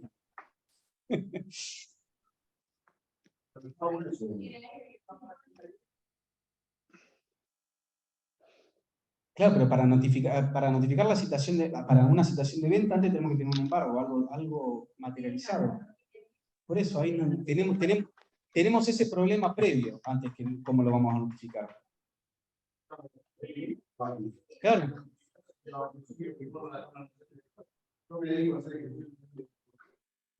Sí, no, por eso, pero ahí simplemente nos va a quedar la indicación.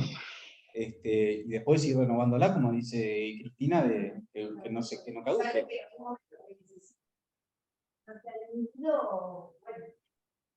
En algún momento podrá volver o no, pero ahí, más que el problema de la notificación. Se puede pedir permiso aquí en el país porque vuelve a entrar cuando viene de vacaciones, que no, porque los alimentos te lo dan. Sí, no lo veo. Probar esto, pero claro, no.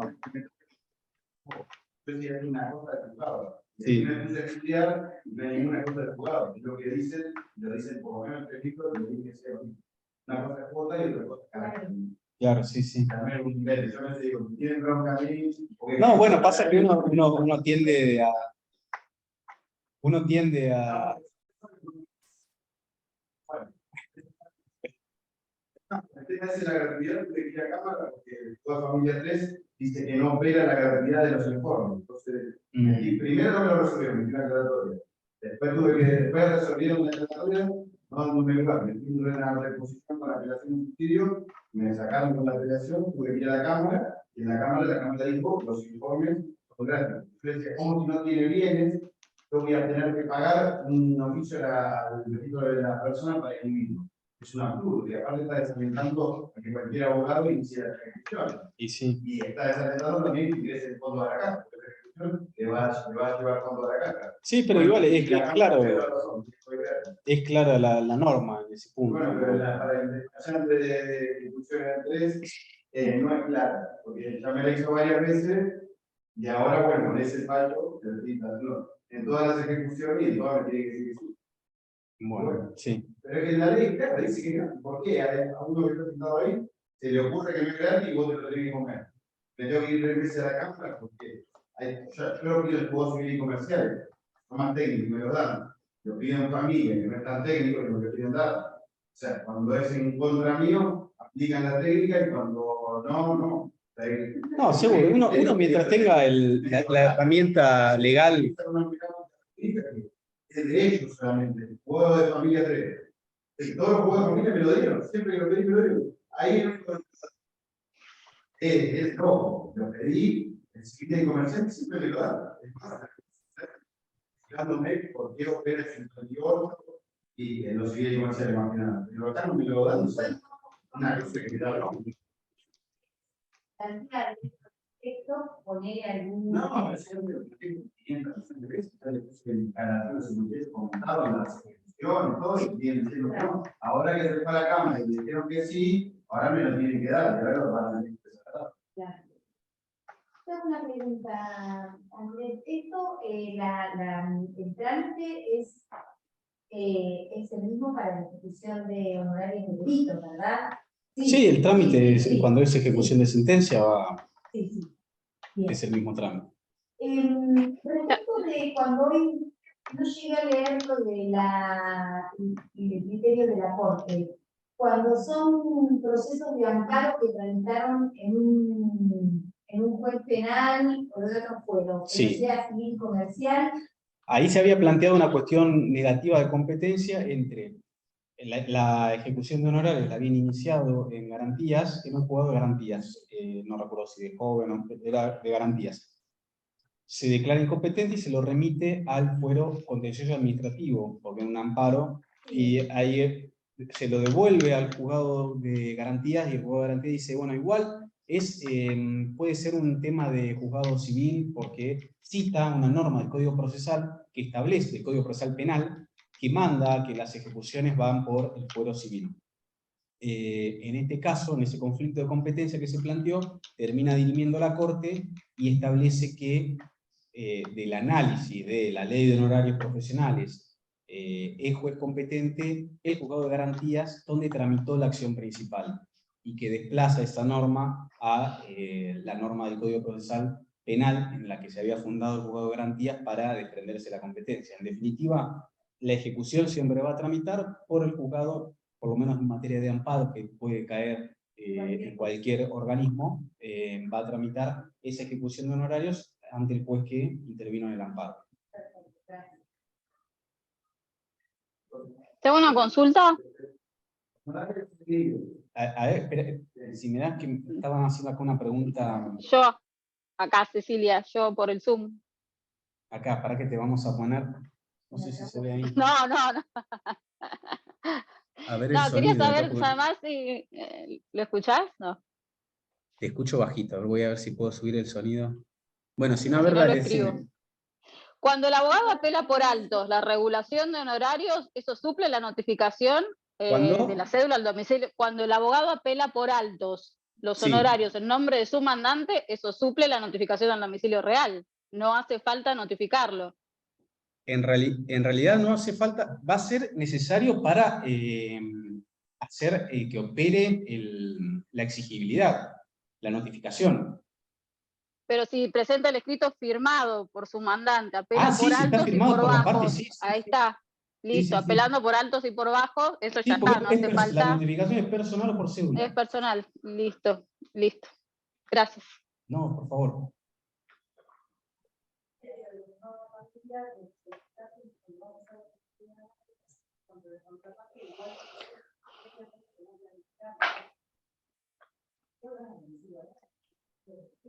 Sí, a la contraparte, sí. Sí, pero también es otra cuestión que está expresamente... Sí, es así. ¿Cómo se llama?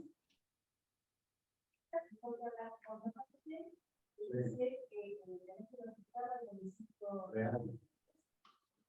Entonces, no digo real, abogado, está bien, está incluido. Sí. No es principal, digamos.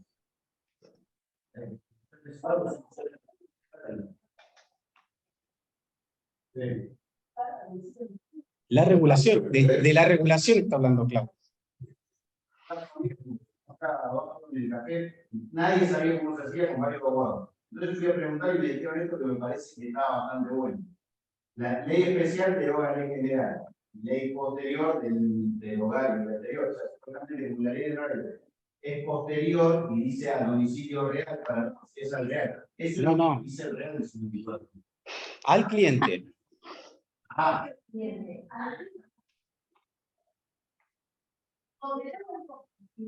Sí, eso me lo dice. Está en la ley.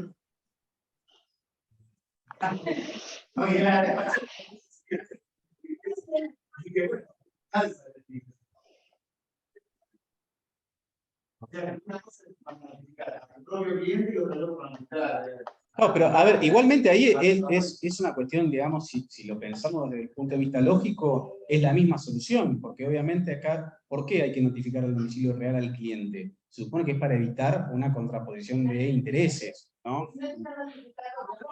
Claro. A ver, tu cliente no tiene acceso al domicilio constituido, que además va a ser electrónico, salvo que vos le dé la casilla de... Más que nada, también me pasó en un tema de que... Pero el demandado es el domicilio constituido. No, si la sentencia se notificaba real, era notificada por no. Entonces, tiene el domicilio que tiene el jugado, la sentencia. ¿Va por nota o va al domicilio real? Y ahí le dijeron que era ese caso. Y me dijeron que iba al real. La sentencia ahí, pero salvo que hubiera rebeldía, si no, si no es por nota. Claro, por eso, que no puedo encontrar la sentencia. O por lo menos la sentencia que hay en el centro. Porque eso no me interesa a mí. ¿Va al real, si están de rebeldía, o va al constituido en el juzgado y es por nota? Si están de rebeldía, el que yo quiero notificar, mi honorario. Son dos supuestos distintos. Si hay rebeldía, la notificación va al real. Si hay simplemente falta de constitución de domicilio, opera por el 133, que hoy va por la publicación en la MEU. Bien, por La no. parte que depende ahí es que los honorarios fueron regulados en la sentencia. O no, Claro, también. Está en la sentencia.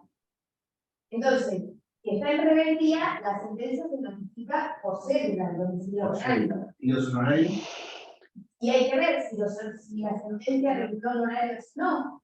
Bueno, si son dos, uno sentencia y el otro es la elección, después que se da la elección, se sentencia por un lado y honorario por el otro. En ese caso, si está en rebeldía el demandado, ¿cómo yo notifico mi honorario? ¿Por nota o por cédula real? ¿No? Porque es algo que parece fino, pero se da todos los días. Sí, sí, no. Si vamos si vamos al código, tiene que ir por nota. ¿Para qué está bien? Ahí es por Por nota. nota. Porque lo único que va notificado al real es la sentencia. Entonces, el del CBC, rebeldía, Y 53. 62, perdón. Sí, ahí es 53, 62, ahora no lo tengo presente, pero la única que va notificado al domicilio real en caso de rebeldía es la sentencia. Perfecto. Si A el eso CBC rara avis, porque eso les pasó varias veces.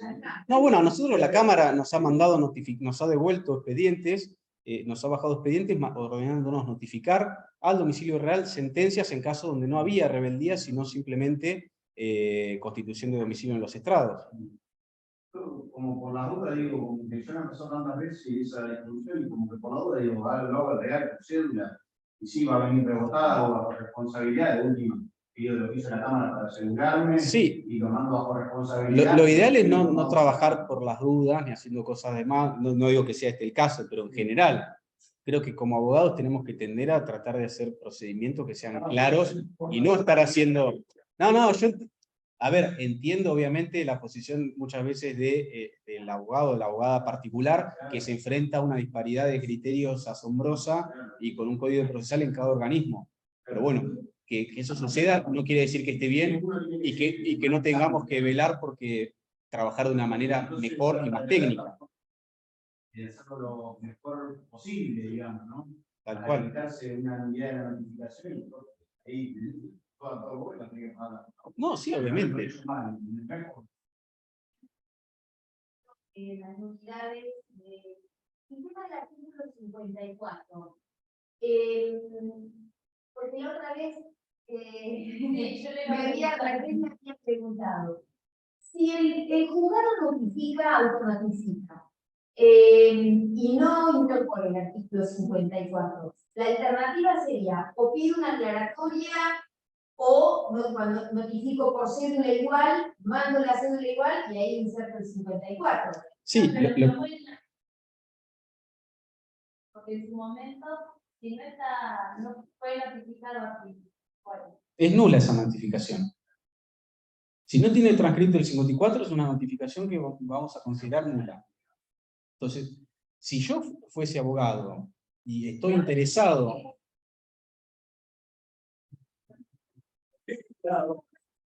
Es que en realidad nunca estuvieron exigibles esos honorarios. Nunca estuvieron exigibles. Si no transcribiste el 54 o no lo transcribió el juzgado.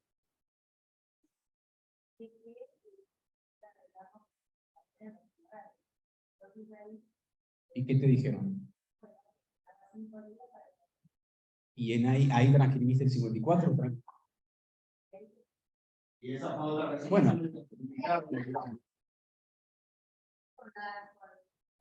De nada en cuota, te lo pagamos en 3 cuotas, te lo pagamos en 2 cuotas. Y yo le seguía diciendo, pagarme porque cuando, bueno, y así. Entonces ahí quedó. No, Mi tema es ahora, en el momento de ejecutarlos, es esta la duda. Y es que vos si vas a ejecutar unos honorarios en esas condiciones, estás con riesgo de que...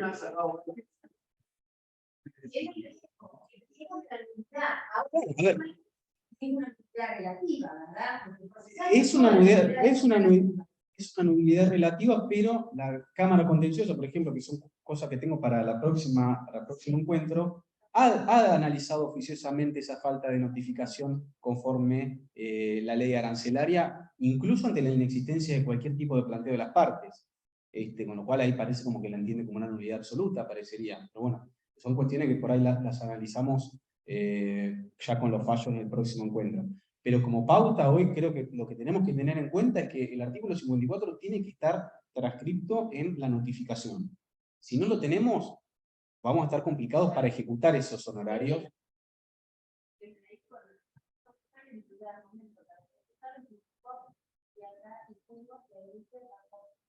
Si vos me preguntás qué haría yo en tu lugar, no, yo solicitaría una nueva notificación, lamentablemente. Por eso digo que hay que estar... O mandás una carta de documento y le transcribís el 54. Sí, le podés mandar la carta de documento y lo transcribís. Le transcribís el 54.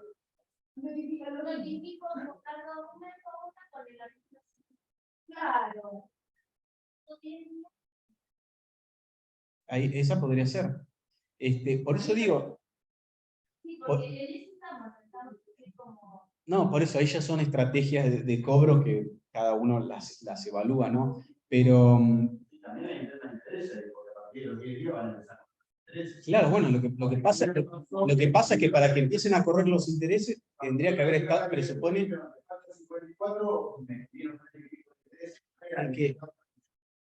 Es que ese es el... Es que ese es el problema. Ese es el problema, cuando vos tengas que... Y bueno, ya, andá hoy al correo.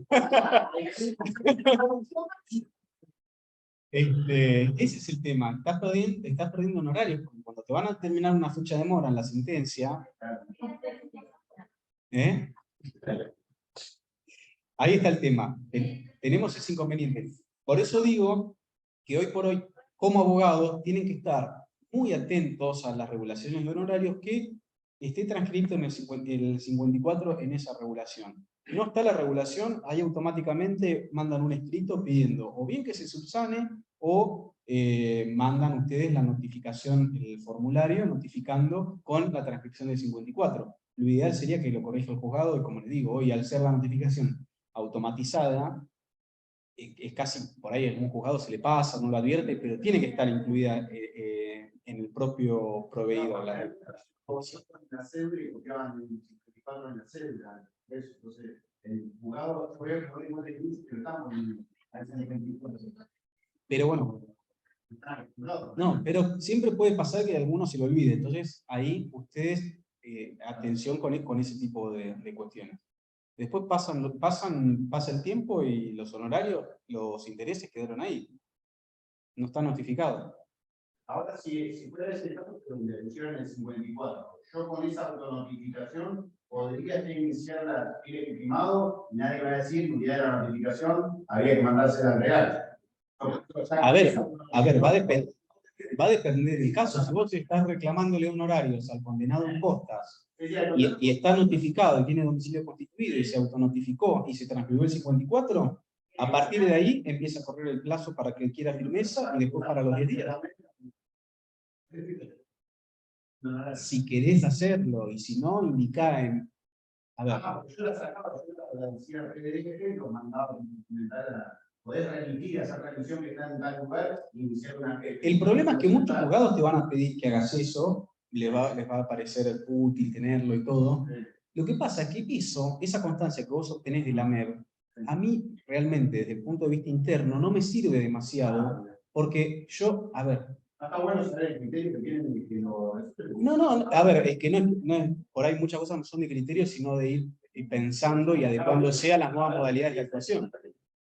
Cuando yo tengo esa impresión de pantalla en PDF que vos me podés llegar a traer de la MEB, eso no me dice nada de si se notificó, si no se notificó. Claro, es que en realidad vos ahí, por ejemplo, ni siquiera tendrías una célula. No tendrías una célula. Es que con solo ese despacho es suficiente. Es solo ese despacho. Lo que pasa es que vos me vas a traer esa copia que sí, tiene la notificación que se libró, a qué domicilio, qué día. Todo eso vos, si te das maña, lo podés editar en un PDF, obviamente. No, pero más allá de eso, si vos me decís, ¿dónde está la resolución? que querés ejecutar. Yo entro al sistema, entro por causas relacionadas y veo, tengo todos los metadatos de esa notificación y puedo saber hasta en qué momento vos abriste y leíste esa notificación. Nosotros vemos todo por el sistema. Cada vez que entras al portal y te registra una notificación para nosotros.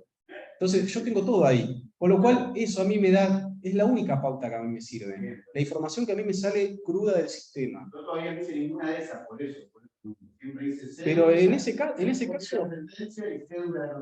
ese caso, esa regulación de honorarios autonotificada es lo único, y si tiene el 54 transcripto, es lo único que a mí me interesa para darle curso.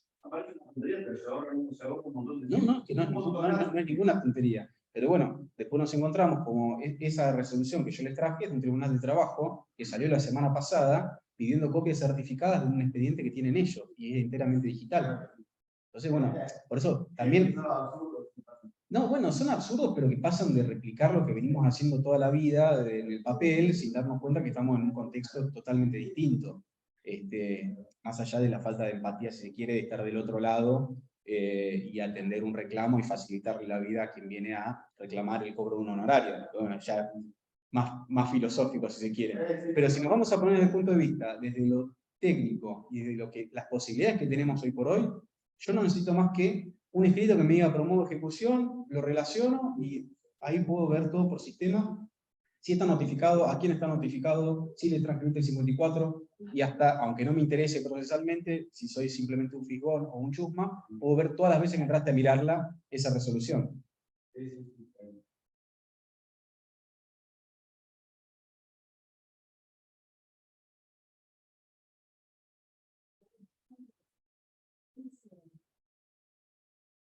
Solamente a mi cliente, a la contraria no. ¿Qué vamos a imprimir?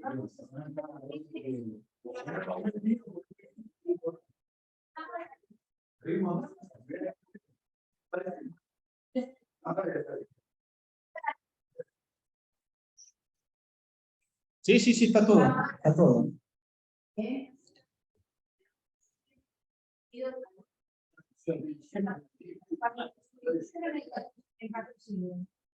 Fue tu cliente. Sí. Sí. Bueno, tenés que notificar honorario. Si constituyó domicilio, va al domicilio al nuevo que constituyó. Pero ella tiene un domicilio constituido independiente. La idea atrás de la notificación, pensemos siempre en la idea de por qué tenemos que notificar a un domicilio real. ¿Cuál sería el único caso? El que hay un conflicto de intereses, entonces yo no voy a mandar una notificación a mi propio domicilio, que en definitiva, más allá de que constituido de la parte, ¿quién tiene acceso a ese domicilio? Es simplemente por eso. Cuando esa parte ya se hizo responsable, está patrocinada o asistida por otro profesional, ya tiene el domicilio y ya tiene un abogado que lo va a representar y le va a transmitir esa notificación. Entonces ese conflicto que hay de autonotificarme algo, a mí mismo, ya se diluye. Entonces, eso está bueno, lo incorporó la ley de honorarios nueva, antes no decía nada el decreto ley sobre eso, más allá de que jurisprudencialmente también se admitía, pero siguiendo esta misma lógica, de decir por qué protegemos de esta manera, facilitándole o permitiéndole una notificación al real y no se la permitimos al constituido. Es simplemente por eso. Y esto se refuerza incluso más hoy, porque antes un constituido, vos podrías ser, no sé, le decía el domicilio de tu cliente físico y avísame cuando te llega algo. Tranquilamente podría ser. No necesariamente había que constituir el domicilio del abogado, del estudio jurídico del abogado. De hecho, acá tenemos notificaciones físicas que se mandan al casillero del colegio. O sea, antes se podía en un domicilio físico hacer esa distinción. Hoy en un electrónico. Constituís el domicilio electrónico, que es el del abogado, normalmente, que asiste a la parte. ¿Cómo accede la parte? No tiene ninguna manera. No hay ninguna manera de que esa notificación electrónica pueda llegar que no sea por intermedio tuyo a la parte. Entonces, ahí sí o sí, si no hay un domicilio nuevo de esa persona, electrónico, constituido, se lo vamos a tener que enviar al domicilio real. ¿Para qué? Para asegurar ese conocimiento directo que nosotros necesitamos que tenga el obligado al pago. Si cuando esa persona se presenta con un expediente, en ese mismo expediente, constituye un domicilio, listo, ya está. Tiene un domicilio que no es el mismo que el interesado en notificar. Ahí se diluye ese conflicto de interés y es válida esa notificación. Es esa la lógica. Por ahí para que, más allá del texto legal, Pero yo no lo había entendido nunca. claro, O sea, y ahora lo entiendo. bueno, Mucha lógica. Está bien. Sí, claro, sí, se sí. supone. A veces el sentido común dice que es el menos común de los sentidos. Así es, lamentablemente. Yo tengo son de laboratorio. Una es hago una aunque sea, porque ya me pasó 2 veces. Hay una institución de patrocinio y a mí me contratan para que yo ejecute honorario. Ya me dicen, tenés esto, ejecutá, fíjate cómo notificar. Pero ¿qué pasa? Como hay varios abogados, por la misma parte, por ejemplo, en el juicio de alimentos, condenado en poco, del alimentante, todo abogado del alimentante. O en este caso hubo como 5, se pelearon durante como 10 años, hubo 7 expedientes para mí. Tiene regulaciones por todos lados. Entonces, ¿qué pasa? Yo lo que pregunto es si hay algún orden de prelación. Me acuerdo en el concurso de quiebra que había orden para cobrar de preferencia en privilegios en cuanto a los estipendios profesionales que representaron todos al alimentante, que es condenado en costas, y todos en una sentencia tienen diferentes regulaciones de honorarios. ¿Qué pasa? Yo después me doy cuenta que el primero que hace la cédula y el primero que manda el oficio, o sea, y me terminan diciendo como que tengo que esperar que cobre todo el primer abogado, No. pero no tendría que ser a prorrata. No sé si te entiende el caso. O sea, Son ejecuciones individuales. Después. Claro. No, pero bueno, lo que pasa es que, como te dije en la ley, ahora te permite hacerlo dentro del principal, muchos, Sí. o sea, notifican, algunos notifican y Pero ahí va a depender de quién haya obtenido. Pero bueno, ponerle que estén todos notificados. Va uno y hay un solo salario para embargar. Va uno y embarga 200. Me pasa esto. En mi caso, mira, tiene que embargar 200.000 y yo tengo que embargar 60.000. Pero ¿qué pasa? El jugador se equivocó y mi cédula la controló mal y la agendó estando observada y castigóme. La segunda para aparece, no, pero salimos con el dato. Aparece la gente y nunca está notificada. Cuando voy a averiguar todo, me dice, no, estaba observada. Llegó primero la cédula del colega, entonces el colega pudo ejecutar antes que yo. Entonces él tiene que cobrar sus 200.000, que se van a generar también intereses, que no van a ser por 200.000, y yo quedo atrás a la cola con 60.000. Y acá me dieron una cuestión que era igual. ¿Cómo qué le tengo que decir después? Que haga por que lo prorratea a esa plata, porque no. Llega a un límite del pago del salario, ya no puedo... Claro, sí, y el otro te tomará nota para empezar a cobrarlo una vez que terminen con el primero. No, sí, pero es la primera en el tiempo. Sí, no hay... Sí, sí. Digamos que el monto del salario es un monto finito. Claro. Sí, se entiende, el tema es que no puede pagar, ya están en el límite. Claro, no es que se pagas un auto. Que pagas un auto, lo renatás porque el primero, el segundo, el tercero, el cuarto no llegó a cobrar. Y al otro bien. Tiene que estar rápido como abogado, digamos, empezar a hacerla rápido y meter el embargo rápido antes que llegue el otro. Sí, sí. Pero no, ahí no hay. Pero rata, no. Son las reglas comunes, digamos. Sí, que cobra primero que primero embargo. Bueno, el 30 es la segunda parte de la charla, así que quedan todos invitados, los que están por Zoom y bueno, y los que han venido. Muchísimas gracias por estar presentes. Muchas gracias. Muchas gracias. Bueno, acá no sé si cortamos esto.